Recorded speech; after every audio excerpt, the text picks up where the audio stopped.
Hey les Comicsvores! Dans l'univers Marvel, certains héros ou personnages ont réussi à surpasser leur potentiel et capacités.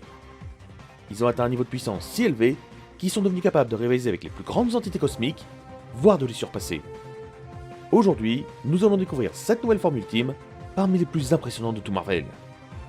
Nous allons parler d'un Black Panther devenu une passerelle entre la mort et la vie, d'un Venom devenu un dieu, mais également d'un personnage qui a littéralement réécrit l'existence de tout le multivers. Comme d'habitude, si ce concept vous plaît, n'hésitez pas à mettre un like, à vous abonner pour ne manquer aucune autre vidéo, et si vraiment ça vous plaît, il est possible que je fasse une partie 3. Allez, c'est parti, découvrons les plus puissantes formes des personnages de l'univers Marvel. Black Panther, King of the Dead. Black Panther, le héros et protecteur du Wakanda. T'Challa n'a pourtant pas toujours été le seul Black Panther. Dans cette histoire, nous allons découvrir une version de lui bien différente et unique en son genre. T'Challa va devenir le lien entre le monde des vivants et celui des morts. Après avoir perdu les pouvoirs de Black Panther et être redevenu un simple humain, il va obtenir un statut encore plus prestigieux que celui de ses prédécesseurs. Tout se passe dans Fantastic Four 608, puis dans New Avengers de Jonathan Hickman, sorti en 2012. Alors que Shuri est devenue la nouvelle Black Panther, T'Challa entreprend un voyage spirituel afin de retrouver sa véritable destinée. Avec l'aide de Reed Richards, il rencontre Bast, la déesse protectrice du Wakanda. Après avoir mis son ancien champion à l'épreuve, Bast le juge digne de reprendre son héritage. Mais au lieu de simplement lui rendre ses pouvoirs, elle lui accorde un nouveau titre, Black Panther, King of the Dead. Une évolution unique en son genre qui fait de lui le Black Panther le plus sage de toute son histoire. Désormais, T'Challa devient le lien entre tous les anciens Black Panthers ayant régné avant lui. Il peut accéder à leurs souvenirs, leurs connaissances, leurs stratégies et même à l'expérience acquise par des générations entières de souverains du Wakanda. Le King of the Dead n'est peut-être pas le Black Panther le plus impressionnant sur le plan physique ou même visuel. En revanche, il est sans doute le plus sage et le plus redoutable stratège de toute l'histoire du Wakanda. Plus qu'un simple héros, il devient le gardien de l'héritage de tous ceux qui l'ont précédé. Le Silver Surfer déchu. Le Surfeur d'Argent est déjà considéré comme l'un des personnages cosmiques les plus puissants de tout l'univers Marvel. Ancien héros de Galactus, Norinrad possède le pouvoir cosmique. Une énergie qui permet de manipuler la matière, de voyager plus vite que la lumière et d'affronter les plus grandes menaces de l'univers. Mais il existe une version de lui encore plus puissante. Direction la Terre TRN 666, dans le comics Thanos Volume 2. Dans cette réalité, le Titan Fou a déjà remporté toutes ses batailles. Tous les héros ont été vaincus et presque tous les êtres vivants ont été soit exterminés, soit forcés de lui prêter allégeance. C'est aussi dans cette timeline que Frank Castle devient le Cosmic Ghost Rider. Après la mort de Thor, Norrin revient sur le champ de bataille et se souvient que Thor lui avait fait une promesse. Si un jour il disparaissait, Mjolnir reconnaîtrait le Surfeur d'Argent comme son nouveau porteur. En combinant le pouvoir cosmique et la puissance de Mjolnir, il devient l'une des versions les plus redoutables du Surfeur d'Argent. Mais après la mort de Galactus, il n'est plus un héros, mais un être solitaire. Il est devenu le déchu. Désormais, il ne lui restait qu'un seul objectif, tuer Thanos. Pour cela, Norrin ouvre un immense portail et libère les créatures les plus terrifiantes de l'univers avant de foncer droit sur le Titan Fou. Mais il ne s'attendait pas à devoir affronter deux Thanos ainsi que le Cosmic Ghost Rider. Pendant que Frank élimine les monstres qui envahissent le champ de bataille, Norrin attaque directement le vieux roi Thanos et le projette violemment loin. Sans montrer la moindre émotion, il rappelle Mjolnir dans sa main et se lance dans un affrontement à 3 contre 1. Après avoir séparé ses adversaires, il concentre toute sa puissance sur le Cosmic Ghost Rider et lui assène un coup dévastateur d'une violence inouïe, lui fracassant le crâne. Alors qu'il avait l'avantage, Hulk, complètement fou après des années de capture, se jeta sur lui. Même un Hulk enragé n'arrivait pas à le blesser. Les coups de Hulk s'écrasèrent contre Norrin, qui ne subissait aucun dommage. Après avoir calmé Hulk, Norrin se prépara à affronter le jeune Thanos, mais fut pris par derrière et se fit embrocher par la lame de sorteur. Mortellement blessé et face à deux Thanos, Norrin n'arriva pas à les repousser. Le vieux Thanos attrapa la tête de Norrin et le fracassa contre Mjolnir, le tuant sur le coup. Malgré une puissance absolument colossale, réunissant le pouvoir cosmique et le pouvoir du dieu du tonnerre, même cette version du surfeur d'argent n'aura pas réussi à vaincre de Thanos et la lame de Sorteur. Sentry fusionné. Sentry est souvent considéré comme le Superman de chez Marvel. Un héros capable de rivaliser avec Hulk, Thor ou encore les plus grandes menaces de l'univers.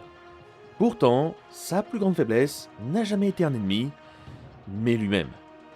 Depuis toujours, Bob Reynolds lutte contre le Void, sa personnalité maléfique qui menace de prendre le contrôle à chaque fois qu'il utilise ses pouvoirs. Mais que se passerait-il si, au lieu de se combattre, Sentry et le Void ne faisaient plus qu'un? Direction le comics The Sentry, sorti en 2018. Dans cette histoire, Bob Reynolds mène une double vie. Le jour, il vit comme un homme ordinaire, fatigué et brisé par ses propres démons. La nuit, il devient Sentry, l'un des héros les plus puissants de la Terre. Chaque soir, il utilise le Conflicteur, un appareil lui permettant d'envoyer son esprit dans un monde imaginaire afin d'empêcher le Void de prendre le contrôle de son corps. Mais tout bascule lorsque son ancien partenaire, Billy Turner, vole l'appareil. Obsédé par l'idée de devenir le nouveau Sentry, Billy recrée le célèbre sérum et s'injecte ses pouvoirs. Pendant que Billy découvre sa nouvelle puissance, Bob tente désespérément de l'arrêter. Même Iron Man, persuadé que Sentry avait perdu la raison, intervient avec son armure Hulkbuster, mais il est balayé en quelques instants. Deux combats se déroulent en parallèle. D'un côté, dans le monde réel, Sentry affronte Billy.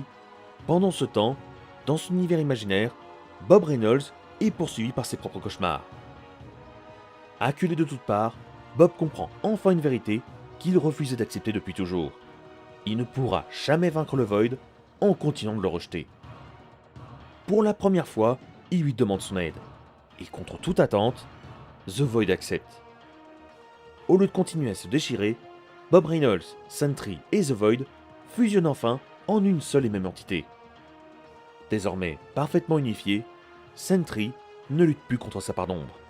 Il possède toute la puissance de Sentry, toutes les capacités de The Void, et surtout, un contrôle absolu sur l'ensemble de ses pouvoirs. Face à cette nouvelle incarnation, Billy Turner ne fait plus de poids. Sentry fusionné lui brise la main avec une facilité déconcertante, tout en refusant encore de tuer son ancien ami.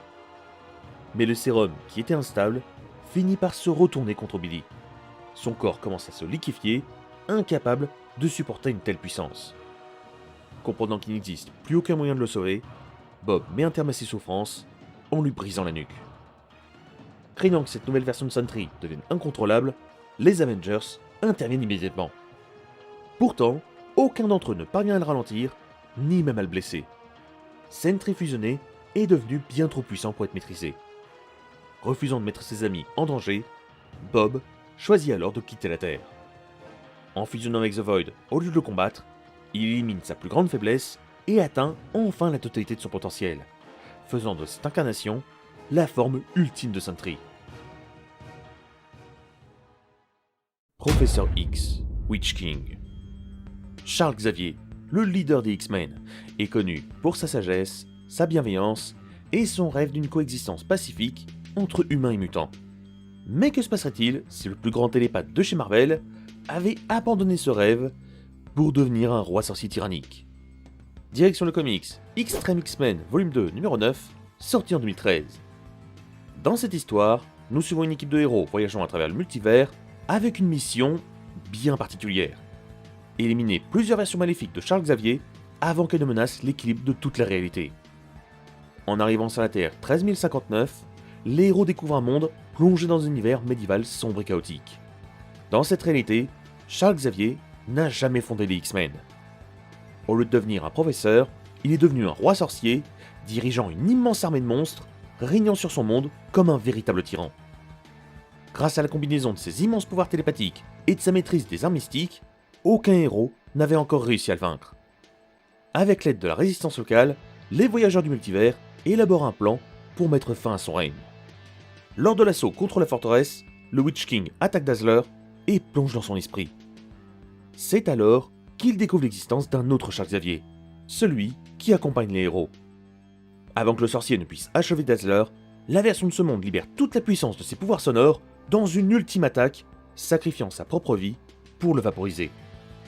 Le Witch King a disparu. Du moins, c'est ce que tout le monde croit. Au moment de sa mort, il avait secrètement transféré sa conscience dans le Professeur X qui accompagnait les héros. Il attendait simplement le moment idéal pour reprendre le contrôle. Quelque temps plus tard, alors que l'équipe pense avoir éliminé les 10 Charles Xavier maléfiques, elle réalise soudain qu'ils en ont éliminé que 9. Au même instant, le Witch King reprend possession du corps de Charles Xavier et utilise sa magie pour amener à la vie le Charles Xavier extrémiste. Le multivers est désormais au bord du chaos. 2 Charles Xavier maléfiques sont réunis, tandis que le troisième est manipulé mentalement pour renforcer encore davantage leur puissance. Les héros se lancent alors dans une dernière poursuite qui les mène jusqu'à un monde désertique. Là, ils découvrent une immense faille dans le multivers capable d'anéantir tout ce qui rentre en contact avec elle. Une ultime bataille éclate. Profitant d'un instant de lucidité, le Professeur X parvient à se libérer de l'emprise mentale du Witch King. Comprenant qu'il ne pourrait jamais les vaincre par la force, les héros prennent une décision désespérée. Ils déclenchent volontairement l'explosion de la faille multiverselle. Les 2 Charles Xavier maléfiques sont engloutis et totalement anéantis. Cette version du Professeur X montre à quel point Charles Xavier pourrait devenir terrifiant si son incroyable télépathie venait à être combinée aux arts mystiques. Une simple variante capable de menacer l'existence même du multivers. God of Light Venom. Venom est l'un des anti-héros les plus emblématiques de Marvel. Mais lorsqu'il affronte Knull, le dieu des symbiotes, même lui est totalement dépassé. Pourtant, alors que tout semble perdu, Eddie Brock va être choisi pour devenir le seul être capable de s'opposer aux ténèbres, le God of Light. Tout se passe dans le comics King in Black sorti en 2021. Knull envahit la Terre avec son immense armée de dragons symbiotiques. Les plus grands héros de Marvel tentent de lui résister, mais aucun n'est capable de l'arrêter. Même Thor, devenu le nouveau héros de Galactus, échoue face au dieu des ténèbres qui jubile en voyant sa victoire approcher. Soudain, Knull ressent une présence dans son esprit. Jean Grey est parvenu à pénétrer sa conscience et découvre un secret que le dieu des symbiotes espérait voir oublié. L'existence de son opposé absolu, le dieu de la lumière. La source de puissance ayant été découverte, envoya un signal au surfeur d'argent qui l'absorba. Cependant, la lumière divine refusait de se lier pleinement avec lui. La lumière quitte alors le surfeur d'argent et rejoint Reed Richards qui se tient devant le corps sans vie de Eddie Brock. La force Enigma fusionne avec Eddie, le ramenant à la vie et faisant de lui son nouveau champion. Les héros, déterminés à arrêter Knull, se rassemblèrent pour un ultime affrontement. Soudain, Venom apparut sur le champ de bataille. Il était devenu le God of Light. En devenant le God of Light, Eddie Brock devint l'exact opposé de Knull, la seule force capable de vaincre le dieu des ténèbres. D'un simple geste, il attire Mjolnir, le marteau de Thor, ainsi que la planche du Silver Surfer, avant de les fusionner pour créer une gigantesque hache cosmique irradiant de lumière divine. Knull prit peur et envoya ses dragons symbiotiques, mais Venom les terrassa aisément. Le dieu des symbiotes tenta alors une approche fourbe, mais Venom bloqua sa lame à une main. Knull tenta alors sa dernière carte, un céleste symbiotisé, mais même l'entité ne fut pas taille face à Venom, qui lui coupa la tête d'un seul coup. Venom emporta Knull et le lâcha dans le soleil. Incapable de survivre à une telle puissance, le dieu des symbiotes est finalement consumé par la lumière. Ainsi disparaît Knull. L'Enigma Force quitte alors Eddie Brock, sa mission étant accomplie. Mais cette victoire lui laisse un tout nouvel héritage. Tous les symbiotes reconnaissent désormais Eddie comme leur nouveau roi. En devenant le God of Light, Eddie Brock n'a pas seulement sauvé la Terre, il est devenu le nouveau dieu des symbiotes. King Thanos. Thanos est connu comme le Titan Fou. Il est aussi iconique que redoutable, affrontant sans cesse les plus grands héros et les plus puissantes entités de l'univers. Mais que se passerait-il s'il avait remporté chacune de ces batailles? S'il avait vaincu tous ceux qui avaient osé se dresser sur sa route? Direction le comics, Thanos Volume 2, numéro 13, sorti en 2017. Dans cette histoire, nous suivons le Cosmic Ghost Rider qui enlève le Thanos du présent afin de le conduire devant son propre futur. Après des siècles de conquête, King Thanos est devenu la version ultime du Titan Fou. Il a vaincu les Avengers, les dieux, les Célestes, et s'est emparé des plus puissants artefacts et arme divine de l'univers.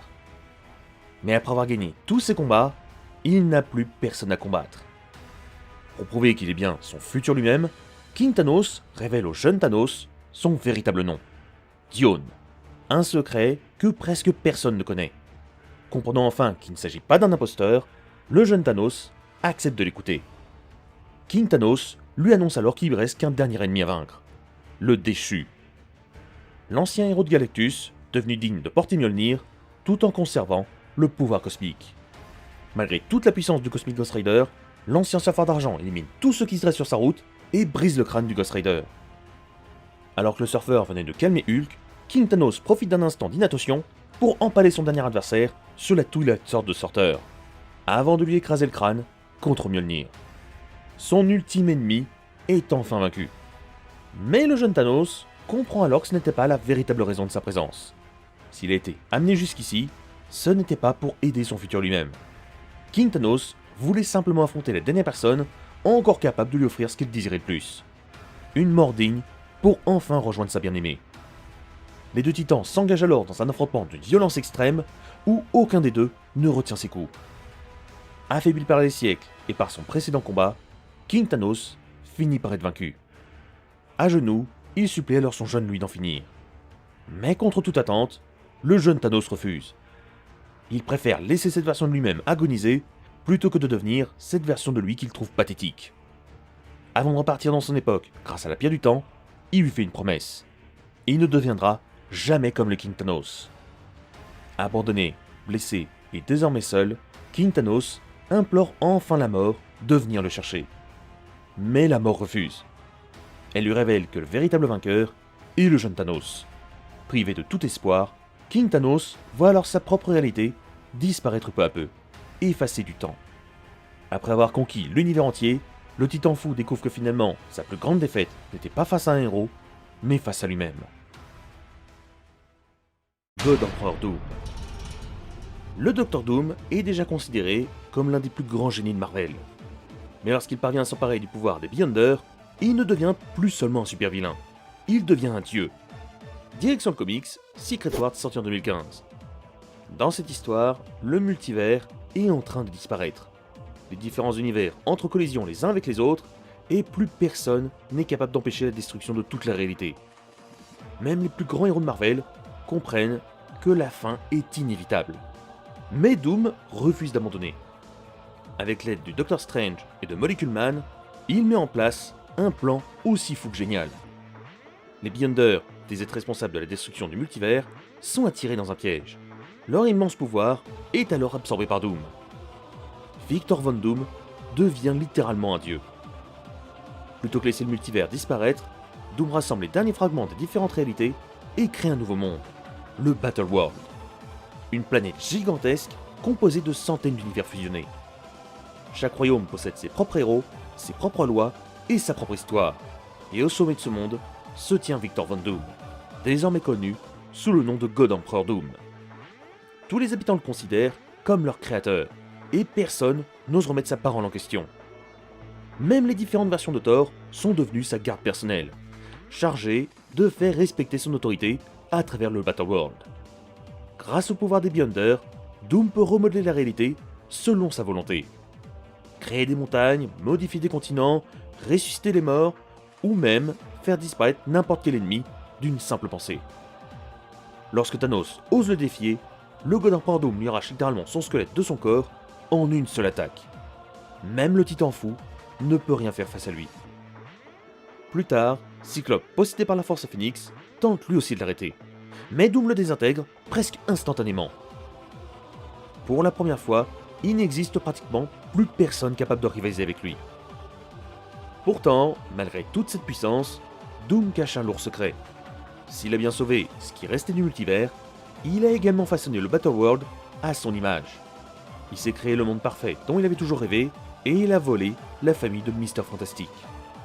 Jusqu'au jour où Reed Richards revient pour l'affronter. Les deux rivaux livrent alors leur dernier combat. Mais ce n'est pas par la force que Doom tombera. Reed lui avoue qu'il aurait été un meilleur dieu que lui. Et contre toute attente, Doom reconnaît qu'il a raison. Cet aveu suffit à Molecule Man pour lui retirer les pouvoirs des Beyonders et les confier à Reed Richards. Le Battle World disparaît alors définitivement. Le God Emperor Doom montre qu'avec une intelligence hors du commun et le pouvoir des Beyonders, Victor Von Doom est devenu l'un des personnages les plus puissants que Marvel ait jamais créés. Comme vous avez pu le voir, chez Marvel, certains héros et vilains peuvent atteindre des niveaux de puissance complètement démesurés. Que ce soit le Surfeur d'Argent devenu digne de porter Mjolnir, Venom transformé en God of Light, le Professeur X devenu un terrible roi sorcier, ou encore Doom capable de recréer le multivers à son image. Les comics repoussent sans cesse les limites de la puissance. J'espère que cette vidéo vous aura plu, si c'est le cas, n'hésitez pas à mettre un petit pouce bleu, à laisser un commentaire et à partager la vidéo. Ça m'aide énormément pour faire découvrir la chaîne. Et si cette vidéo marche aussi bien que la première, il est fort possible qu'une troisième partie voit le jour, avec d'autres personnages encore plus puissants et complètement incroyables. Quant à moi, je vous laisse, et je vous dis à la prochaine les Comicsvores. Ciao!